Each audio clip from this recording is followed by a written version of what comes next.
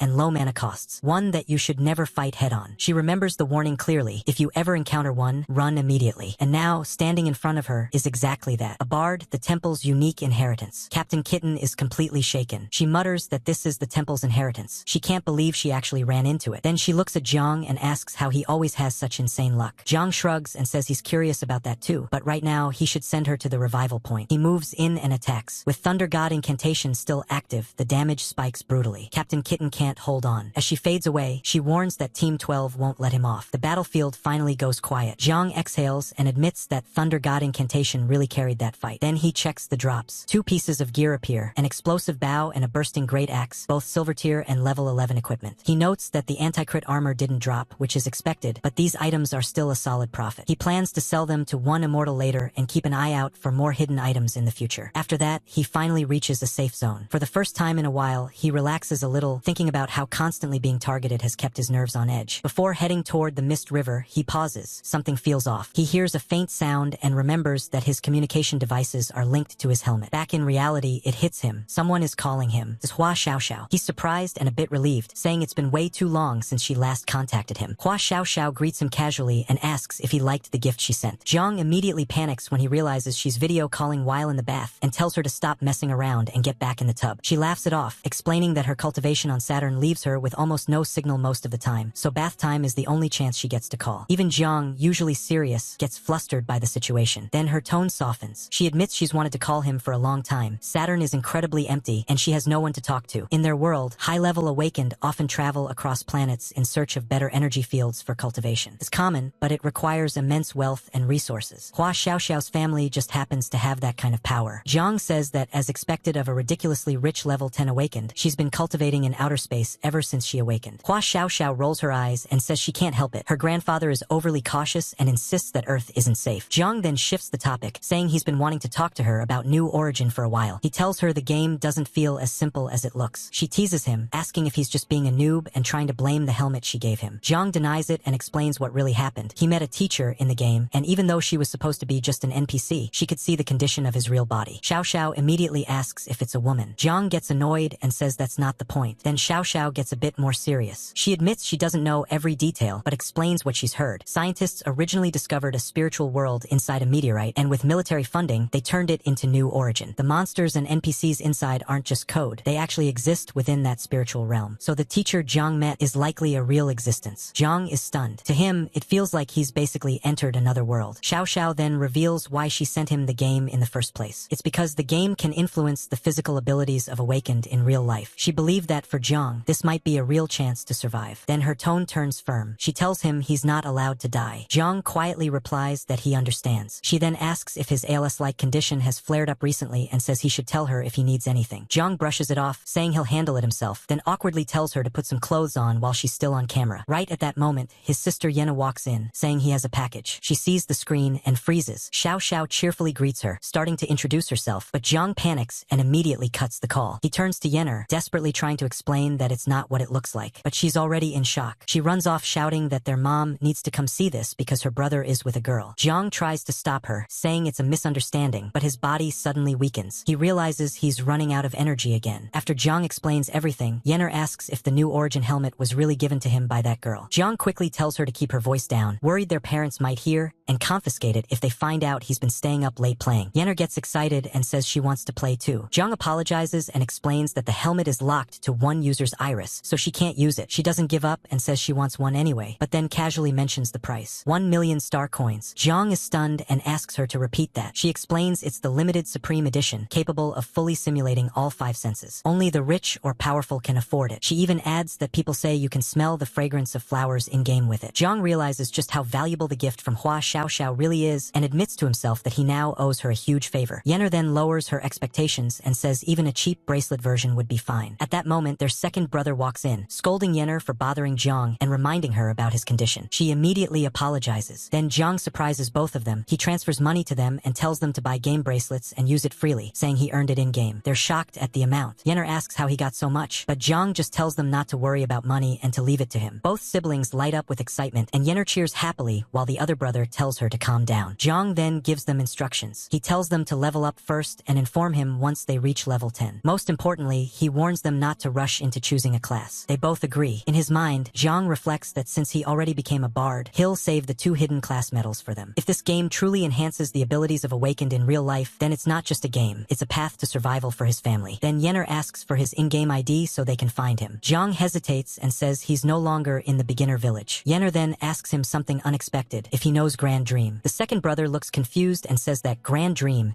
is a strange name, asking who that even is. Yenner immediately reacts, saying he seriously doesn't know. She explains that Grand Dream is now the #1 player in the game. Her classmates keep talking about him, saying he's insanely strong and that everyone wants to team up with him. Then she turns to Zhang and asks if he knows him. Zhang pauses for a moment and thinks to himself that he's already gotten this famous. Yenner keeps going, saying she heard Grand Dream has taken multiple first kills on wild monsters and even defeated the strongest solo player. Because of that, a lot of people are now hunting him down. She confidently adds that he must be some powerful Awakened expert in real life too. Zhang, however, quietly thinks that's not necessarily true. Sensing things are getting a bit intense, the second brother steps in and tells Yenner to calm down, saying they already know Grand Dream is amazing and that Zhang needs to rest. Yenner still tries to continue, but gets cut off. Later, Zhang takes his medicine and is shocked by the cost, 5 doses for 10,000 star coins. Still, he reassures himself that at least it can temporarily suppress his condition. But deep down, he knows the truth hasn't changed. He still only has 6 months left. He reflects that both his family's future and his own chance at survival now depend entirely on New Origin. There's no turning back, he has to keep pushing forward. He puts on the helmet again. A notification appears, welcoming him back into the game. When he logs in, he finds himself in Mist Village, surrounded by a large crowd of players. He's surprised far more people made it through the Bat Cave than he expected, and some are already level 8 or higher. He wonders how they even managed to get there. Looking around, he asks what's going on and why so many people are gathered. A player named Lulu, level 9, tells him that they're all here trying to trigger an apprenticeship quest, but it's useless so far because Lady Angel hasn't opened her door even once. Zhang is confused and asks what apprenticeship quest they're talking about. The player explains that this is the residence of Apothecary Angel. Many players deliberately avoided fighting in the Batcave and rushed here just to unlock the quest. Zhang is surprised and asks if it's actually possible to bypass the bats entirely. The player laughs and calls him a complete newbie, then offers to explain how it works. Zhang smiles and thanks him, ready to listen. The other player continues, saying Zhang must know Grand Dream. He mentions that someone supposedly saw Grand Dream become an apprentice and obtain the temple inheritance, which is rumored to be the strongest class at this stage. He even admits that when he saw Zhang hiding his ID and level, he thought he was just another player trying to imitate him. Zhang pauses, thinking to himself that maybe someone really did see him back then. The player keeps talking, saying Grand Dream has a huge fan base now. After all, he's considered the #1 player with the strongest class. There are even groups still inside the Batcave searching everywhere, trying to trigger the same temple inheritance quest. Zhang quietly thinks that Lunaria has already left, so they're searching for something that's no longer there. At that moment, another player, level 12 Demon Child, steps forward arrogantly, declaring himself the strongest. He scoffs at the hype, saying that no matter how strong Grand Dream is, he's still just a support class. He claims that once he obtains Lady Angel's inheritance, he'll defeat Grand Dream easily. Hearing that, Zhang feels a bit uneasy. He realizes that information about his class has already started spreading. He suspects it might be because of the 2 players from Team 12 earlier. Trying to stay low-key, he asks who this Lady Angel is. The other player looks at him like he's clueless and asks if he never reads forum guides, wondering how he even made it through the Batcave. Then he tells Zhang to just check the description of a red health potion. Zhang is confused but takes one out and looks at it. The description shows it's a basic healing item that restores 50 HP over time and costs 20 copper coins. Nothing unusual at first glance. But then he notices something important. The recipe is attributed to Apothecary Angel. Zhang realizes what that implies, that all potion recipes in the game might originate from her. The other guy confirms that nearly 98% of the potion recipes currently available all come from Lady Angel. Zhang brushes it off, asking why he's acting so smug about it. Meanwhile, the level 12 Demon Child starts shouting loudly, complaining that he died 3 times in the Batcave before getting out and demanding that Angel come out so he can become her apprentice. The others try to stop him, saying shouting won't help, but suddenly the door opens. A butterfly-like figure steps out, radiating an overwhelming presence. Zhang immediately checks her level and is stunned, level 99. He thinks to himself that this is on a completely different level from anything he's seen before. Demon Child arrogantly steps forward, claiming he was the one who called her out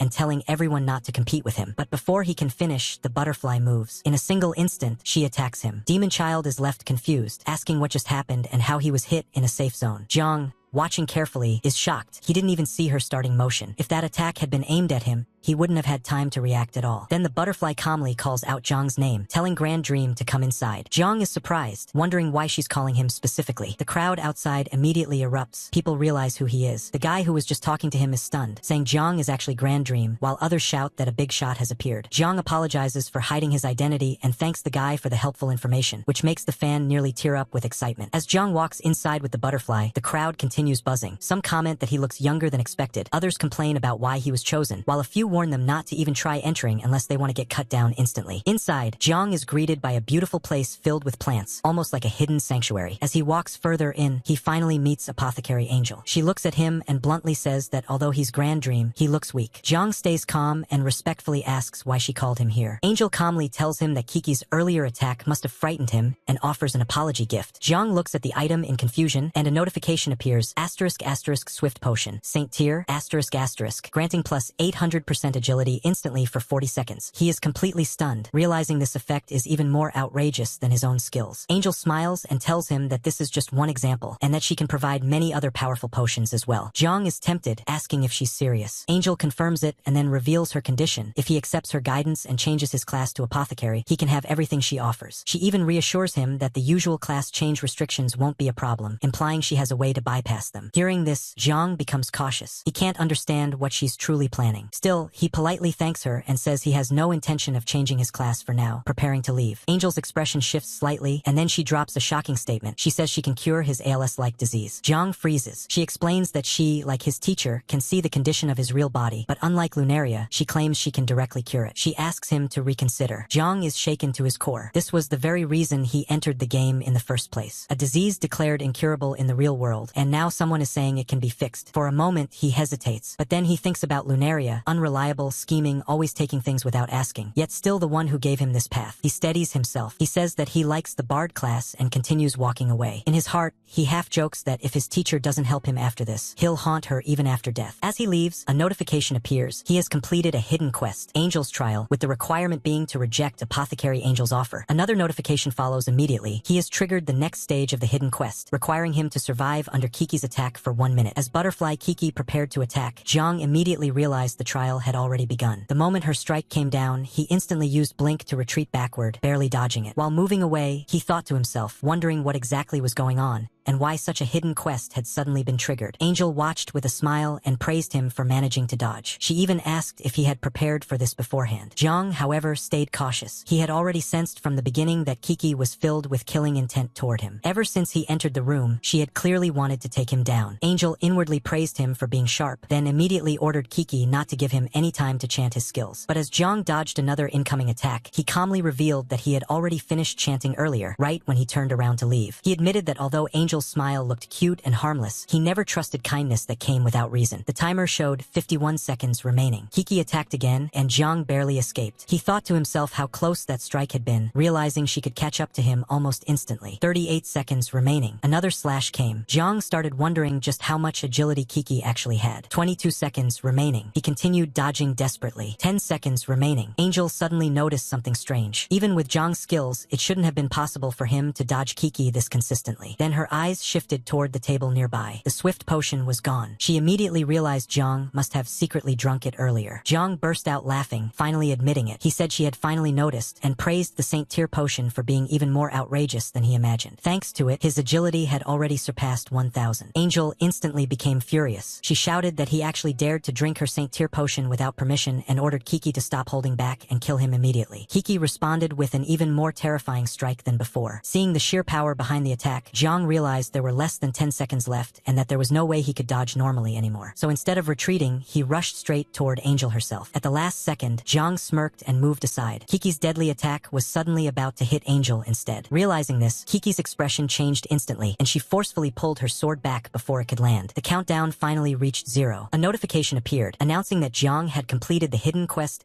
Angel's Trial 2, with the requirement being to survive Butterfly Kiki's attacks for 1 full minute. At the same time, both the Star Sai Agility bonus and the Swift Potion's Saint Tier Agility bonus expired. Jiang collapsed onto the ground in exhaustion, relieved that it was finally over. He admitted to himself that Kiki was truly terrifying, but before he could relax, he suddenly sensed another overwhelming attack being prepared. Shocked, he protested that the time limit was already over. Kiki ignored him completely and rushed forward again to strike. Jiang instantly realized things were bad. Without his buffs, there was no way he could dodge anymore. He thought to himself that this was probably the end. But just before Kiki's sword could land, another weapon flew in and knocked her blade away. A familiar voice appeared behind them. It was Lunaria. She casually scolded Jiang, saying he really had some nerve since she heard all the things he said about her earlier. Jiang was shocked and immediately called out, "Teacher!" Lunaria patted him on the head and lectured him, saying that blindly trusting the time limit set by an enemy was exactly what put him in danger. She told him he was still too inexperienced. Then she turned toward Kiki and Angel, reminding them that if they set a 1-minute rule, they should at least follow it properly. Angel looked annoyed and asked why Lunaria suddenly interfered. Lunaria replied that this was her disciple. Angel immediately argued back, calling it her trial instead, and then referred to Lunaria as her older sister. Hearing the word sister, Jiang was completely stunned. Lunaria then formally introduced them, revealing that Apothecary Angel was actually her younger sister and also the person she found to help treat Jiang's real-world condition. Notifications appeared showing their titles, Temple Bard Lunaria and Saint Tier Apothecary Angel. Lunaria explained that Angel insisted on testing Jiang before agreeing to help him, though she admitted the trial clearly went too far and looked more like personal revenge than training. Angel defended herself, arguing that Jiang was supposedly the sole disciple of the temple inheritance, so of course she needed to see whether he was actually worthy of it. Watching the two sisters argue, Jiang could only think one thing: both of them were complete demonesses. Still, deep down, he felt grateful that Lunaria was willing to go this far to help him. Lunaria quickly tells Jiang not to misunderstand her intentions. She says she simply doesn't want the heir of the temple inheritance to die young because he's far more useful to her alive than dead. Angel immediately mocks her, saying Lunaria clearly couldn't hold herself back earlier and was obviously affected by Jiang's emotional nonsense. She even calls it disgusting that someone her sister's age could still get emotionally moved so easily. Annoyed, Lunaria grabs Angel and threatens to send her straight to heaven if she keeps talking nonsense, telling her to stop wasting time and heal Jiang already. Angel stubbornly refuses, saying Jiang's life or death has nothing to do with her anyway. She adds that he still hasn't passed her final training. The moment Jiang hears the words, final training, he freezes in shock. Then a notification suddenly appears. You have triggered the hidden quest, Angel's Training 3, unique. Quest requirement, craft a low-tier Swift Potion. Lunaria is immediately shocked after hearing Angel's request. She reminds her that she spent an entire month researching just to successfully create the Swift reagent in the first place. Angel coldly replies that if Lunaria has so little faith in her own disciple, then she should simply take him back because she still has many things to do today. Jiang nervously asks whether crafting the Swift Potion is really that difficult. Angel starts mocking Lunaria, saying that although her older sister has absolutely no combat talent, the effects of her potions are truly exceptional. Lunaria continues the explanation herself, saying that even a low-tier Swift Potion can provide a 50% agility buff. Hearing that number, Jiang is stunned. He points out that a 50% agility increase is already almost comparable to the buff skills of bards. Lunaria agrees and says that Angel originally started researching potions simply because she wanted to prove she was better than her older sister. She calls it childish. Angel immediately denies that, insisting it isn't childish at all. She proudly claims that anything a bard can do, she can also achieve through potions. Lunaria then warns Jiang that high buff potions are incredibly dangerous to develop. She reveals that while Angel was creating the Swift Potion, she ended up blowing up 3 separate laboratories. Angel dismisses the comment and tells Jiang to stop wasting time. If he wants her help, then he needs to pass this training first. She warns him to watch carefully because she will only demonstrate the process once. Jiang immediately focuses and says he's ready. Internally, he plans to use Eye of Insight to observe every detail of her movements as clearly as possible. Angel begins the demonstration. She explains that the first step is extracting the seeds from explosive stargrass. The seeds are hidden deep inside the leaves, and crushing them with a pestle would ruin them. Instead, they must be carefully squeezed out by hand. She continues explaining each step one after another with incredible precision. At one point, she mentions that the ice marrow must be exposed to the air until it reaches equilibrium with the surroundings, and that gently rotating the wrist can speed up the process, though constant observation is required. Later, she carefully explains how to control the flame during distillation. As Jiang watches, he becomes more and more shocked. Angel's movements are unbelievably smooth and refined, almost like flowing water. He realizes that if he loses focus for even a second, he'll miss important details. At At the same time, he remembers the ranking system for classes and professions: apprentice, beginner, intermediate, advanced, transcendent, grandmaster, and finally Saint Tier. Even though apothecary is technically considered a lifestyle profession, Jiang realizes that reaching Saint Tier means Angel stands at an almost impossible height within the system, a true one-in-a-million genius. Angel finally reaches the last step of the process and explains that the final task is to integrate a fingernail-sized wind element crystal into the reagent. She warns Jiang not to rush and to wait until the crystal is completely fused with the mixture. Once the demonstration is complete, she casually steps aside and tells him it's his turn now. According to her, all he has to do is follow the instructions exactly as shown, so it should be simple. But inwardly, Angel is already mocking him. She notices that Jiang never even bothered taking notes and wants to see how badly he embarrasses himself. Then, almost as an afterthought, she coldly adds one more warning. To make sure he doesn't blow up her laboratory, Kiki will immediately cut him in half the moment he makes a mistake during any step. Hearing that, Jiang can only think that Angel is even more of a demoness than Lunaria. Still, he admits to himself that the explanation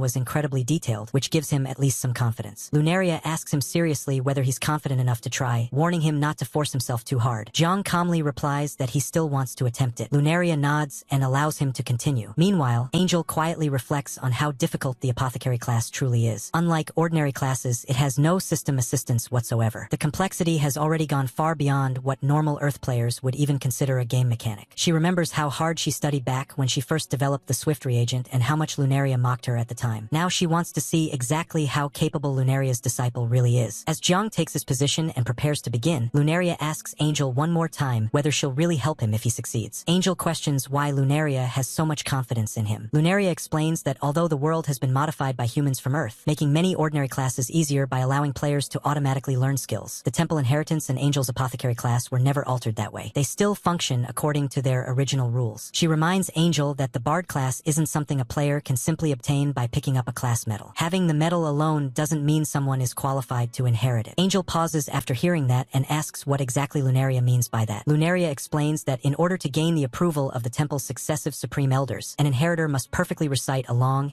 an extremely complicated ancient incantation contract. If even a single word is pronounced incorrectly during the recitation, the temple will reject them instantly, and they only get one chance. She explains that the incantation is written in an ancient language that doesn't even exist on Earth. Originally, she believed Jiang would need at least 3 days just to memorize it since he couldn't possibly understand its meaning. But instead, he only needed 10 minutes. After she recited it once, Jiang remembered every single sentence perfectly, including the exact pronunciation and order, almost without a single flaw. Angel is visibly shocked hearing this. Lunaria continues by recalling a conversation she once had with Jiang. She says she asked him what was wrong with his memory because it had already completely surpassed the limits of ordinary humans. Back then, Jiang explained that when he was 8 years old, his parents discovered he had a photographic memory. They were overjoyed and proudly called him a genius. According to him, his memory had no limits at all. No matter how much information he encountered, he could instantly memorize it forever without forgetting. But shortly after that discovery, he suddenly collapsed and was diagnosed with his ALS-like disease. At that time, his parents stopped seeing his intelligence as a blessing and instead began viewing it like a curse. Jiang remembered them saying that supreme intelligence brings harm and excessive talent shortens a person's life. After telling Angel this story, Lunaria confidently declares that a mere 30-step potion experiment could never truly challenge Jiang. Earlier, her only concern was whether he would be able to physically execute the process correctly even after memorizing it. But now, it seems even that concern was unnecessary. At that moment, Angel suddenly notices something shocking. Jiang has already reached the final step and is calmly preparing the wind element crystal. Her eyes widen. She realizes she never had to interrupt him even once. That means every single step Jiang performed was completely correct from beginning to end. For the first time, even Angel can't believe what she's seeing. Jiang finally completes the final step and excitedly announces that he succeeded. Immediately, a notification appears confirming the creation of a low-tier Swift potion, granting a 50% agility increase instantly for 40 seconds. Another notification follows, stating that he has completed the hidden quest Angel's Trial 3, whose requirement was crafting 1 bottle of the potion. The system then rewards him further. He levels up to level 13, gains 5 available attribute points, and even receives 5 intermediate Swift potions as a reward. Angel silently takes the potion from him and examines it closely. Internally, she's genuinely shocked. Jiang managed to perfectly recreate the Swift potion after only seeing the process once. As an apothecary herself, she understands how absurd this is. The more potion formulas an apothecary develops, the easier it becomes to hit a bottleneck due to memory limitations. Every potion requires enormous theoretical knowledge and precise execution. Because of that, photographic memory is practically the ultimate dream ability for apothecaries. She even recalls that she once tried developing potions to increase memory capacity, but every attempt failed because there was no precedent to build from. And now, standing before her, is someone with the strongest memory she has ever seen. Lunaria looks proud watching her disciple succeed, clearly happy with him. But suddenly, Kiki steps forward and injects something directly into Zhang's neck. Zhang immediately collapses. Lunaria is alarmed and demands to know what Angel just injected into him. Angel calmly explains that it's only being used to probe Zhang's spring of souls in order to uncover the secret behind his extraordinary memory. As she begins examining it, Angel reflects that the spring of souls represents a person's spiritual world. Normally, people with stronger memories possess larger spiritual worlds. Ordinary people usually only have something like a tiny stream. She remembers checking Lunaria's spring of souls before and being infuriated because it resembled an enormous waterfall. While thinking that, she also grumbles internally that Lunaria is ugly and fierce. At the exact same moment, Lunaria suddenly sneezes. Angel then turns her focus back to Zhang and initially assumes his spiritual world is nothing special. But then she suddenly notices something strange deep within it. There is a powerful light hidden behind the spring of souls. As she looks closer, she realizes the entire area is overflowing with water, far beyond anything she expected. Something enormous seems to be hidden behind it. As Angel continues exploring Zhang's spiritual world, she suddenly notices something enormous hidden deep within the endless waters, a massive palace standing inside the spring of souls itself. She is completely stunned and wonders if it could actually be a mind palace. As she moves closer to inspect it, she recalls the ancient legend saying that only supreme beings with unimaginably powerful divine consciousness are capable of constructing mind palaces within their spiritual worlds. But the moment she approaches, a terrifying voice suddenly roars at her to get out. Instantly, Angel is blasted out of Zhang's spiritual world. The force throws her backwards so hard that she crashes directly into Lunaria. Lunaria quickly catches her and asks what happened. Still shocked, Angel explains that inside Zhang's spiritual world, there is actually a mind palace. Even Lunaria is stunned after hearing those words. Meanwhile, Zhang is confused and asks what a mind palace even is. Angel excitedly tells him that it's her first time ever seeing one in person and calls it absolutely spectacular. Zhang awkwardly laughs and casually says he just has a habit of organizing his knowledge. Lunaria looks strangely pleased hearing that answer. After calming down, Angel finally agrees to help Zhang, but says she has one condition. Lunaria immediately warns her not to push her luck and questions why she's still making demands after all this. Angel complains that Lunaria is hurting her while grabbing her, then reveals her condition. She wants Zhang Chang to also inherit her apothecary lineage. Zhang is surprised and asks how she suddenly knows his real name. Angel smugly explains that since she entered his spring of souls, naturally she learned it there. She even tells him to call her teacher from now on. Lunaria shrugs and says she doesn't particularly care if Zhang learns a few survival skills from Angel, as long as he maintains his identity as the Temple Inheritance's disciple. Angel instantly gets annoyed at being called an amateur and threatens Lunaria not to use her potions anymore if she keeps insulting her. Zhang hesitantly asks whether this arrangement is really okay. Lunaria calmly explains that bards are not rigid like other inheritances and that survival is the most important principle in this world. Then she finally gets serious and demands that Angel hand over the potion capable of saving Zhang's life. Angel suddenly becomes awkward and quietly admits that she actually hasn't successfully developed that potion yet. Lunaria immediately explodes in anger, furious that after all this time Angel still doesn't truly have a cure. Angel quickly defends herself, saying she never claimed she had absolutely no solution. Then she pulls out another potion and reveals what she calls the reincarnation potion. She explains that if Zhang drinks it, then even if his real body dies, his soul will remain alive within this world. Angel confidently asks whether that still counts as a solution. After hearing about the reincarnation potion, Lunaria goes completely silent for a moment. Then she suddenly explodes in anger and starts attacking Angel, shouting that she'll beat her to death today and pretend she never had a younger sister. Apothecary Angel immediately panics and hurriedly stops her, saying she still has one more method. She quickly explains that while the method is extremely difficult, it's not impossible. Lunaria impatiently demands that she explain it immediately. Angel then reveals an ancient legend about a mysterious Styx potion record supposedly scattered somewhere in the world of New Origin. According to the legend, it contains the recipe for a miraculous potion. After drinking it, the user would suffer 8 hours of unbearable bone-breaking pain, but afterward their entire body would be reborn like a phoenix rising from the ashes, completely shedding its old shell and gaining new life. Hearing this, Zhang is stunned by the words reborn and new life. Lunaria immediately asks where this potion record is located. Angel awkwardly admits that she has absolutely no idea. Lunaria instantly loses patience again, sighing that after talking for so long, Angel still hadn't actually solved anything. She complains that it was a waste of emotion to expect something reliable from her. Angel immediately gets offended and asks what she means by that. Zhang then raises another concern. Even if they really found the legendary potion record and successfully brewed the potion, drinking it inside the game shouldn't affect his ALS-like disease in reality. Lunaria calmly tells him to leave that part to her. As long as the potion can be created, she already has her own method to make the effects influence his real body. Angel confidently reassures Zhang as well, promising that once they obtain the potion record, she will personally craft the potion herself. Lunaria immediately accuses her of just wanting to monopolize the potion record for her own research and claims she's shamelessly using Zhang's heavenly fate to treasure hunt for herself. Angel Angel protests and insists she's genuinely trying to help. Right then, a notification appears stating that Jiang has obtained Angel's potion notes, unique. Angel hands him the notes and explains that they contain potion formulas suitable for his current level. She also grants him permission to freely enter her laboratory in the future and even gather herbs from her garden whenever he wants. Jiang sincerely thanks teacher Angel for helping him. Angel proudly asks Lunaria whether she can finally see how dedicated she is to her apprentice. Lunaria simply responds with a quiet